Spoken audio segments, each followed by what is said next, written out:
Hello friends, in this video I will discuss Thor Love and Thunder movie review. Is more or less a victory lap for all that director Taika Waititi achieved with his previous Marvel film, the often hilarious, rousing, and plainly refreshing Thor Ragnarok. And while it has too many familiar flourishes and jokes, this entertaining sequel is still a force for good, with enough visual ambition and heart in front of and behind the camera to stand on its own. We meet our space Viking hero and thunderous Norse god Thor, Chris Hemsworth, on a path of healing. Going from dad bod to god bod, to quote Waititi's voiceover recap, delivered by his still charming rock-bodied softy character Korg, Thor has lost the gut he had in Avengers Endgame, and the people of Asgard have settled into a port town called New Asgard after their home realm was trashed in Thor Ragnarok. Their leader, the charismatic King Valkyrie, Tessa Thompson, has helped them acclimate to life on Earth, which includes being a tourist attraction. With the assistance from the Guardians of the Galaxy in a brief appearance, Thor gets back into world-saving shape, and in a Guns N' Roses accompanied moment in the beginning, he unleashes stylized, high-flying slaughter a la many scenes in Thor Ragnarok, wielding his axe Stormbreaker. But he has no one to share the victory with, and for all of the hundreds of years Thor has lived, he has resigned to not finding true love. The film then reintroduces a more interesting hero in Jane Foster, Natalie Portman, Thor's past human love interest from the previous films during his more serious days. Now, she wields the restored pieces of Thor's hammer Mjolnir, turning into the mighty Thor with helmet and cape, but all with a price. Every time she uses the power, it takes away from her human capacity, which is all the more devastating given that we learn she has stage 4 cancer. Thor Love and Thunder thoughtfully reinstates Jane into the action, while giving some more depth to her relationship with Thor. In both her human and her heroic state, Portman's performance conveys why it's great to see Jane again. The adversary this time around is Gorr the God Butcher, a tortured character filled with vengeance who provides the shadows to the movie's immense moments of light. After the death of his daughter turns him into a non-believer, Gorr is chosen by a weapon called the Necrosword, and creates an army of shape-shifting black beasts to kill all gods, starting with the one who ignored his cries for help. Christian Bale is striking in the role, fluctuating between high and low voices, relishing the chance to brandish his sharp teeth. It's the closest we'll get to seeing him play Pennywise the Clown, with a dash of Voldemort, but tethered to the same humility Bale brings to his most human, humbled characters.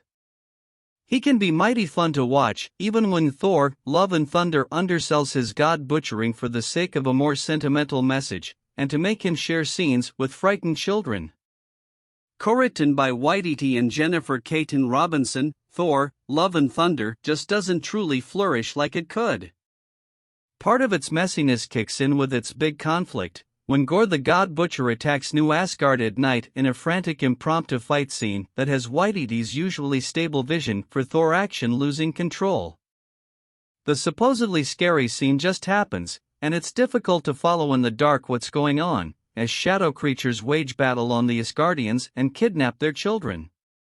The sequence is so disjointed that a visual gag involving a collapsing burning building in the background timed for when Thor meets cute again with Jane as a hammer-wielding, ass-kicking, mighty Thor just doesn't work.